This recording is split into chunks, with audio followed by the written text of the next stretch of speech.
मनोज जरांगे पाटील यांनी मतदानाचा हक्क बजावलाय। मतदानाचा उठाव करावा लागेल। जालन्यात जरांगेंनी मराठा समाजाला आवाहन केलंय। घनसावंगी मतदारसंघात जरांगे पाटील यांनी मतदान केलेलं आहे।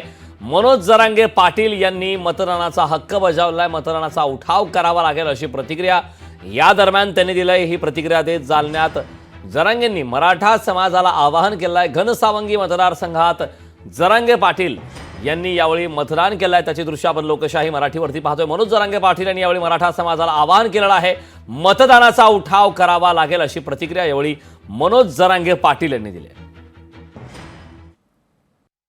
100% मतदान या राज्यातल्या जनतेनं करणं आवश्यक आहे आणि आपल्याला जिथं जिथं न्याय पाहिजे त्या क्षेत्रात हे क्षेत्र आहे बदल घडवण्याचं आणि न्याय मिळवून घेण्याचं। म्हणून मतदान प्रत्येकानं करायला पाहिजे।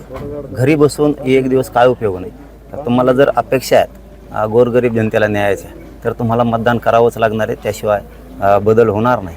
प्रत्येक महाराष्ट्रातल्या मतदार बांधवांना माझी विनंती की आपण 100% मतदान करावं। तुम्हाला आज उठाव करावा लागणार आहे मतदानाच्या रूपात आणि तो जनता 100% करणार आहे। लोकशाही मराठी ऐका, पहा, जागरूक रहा।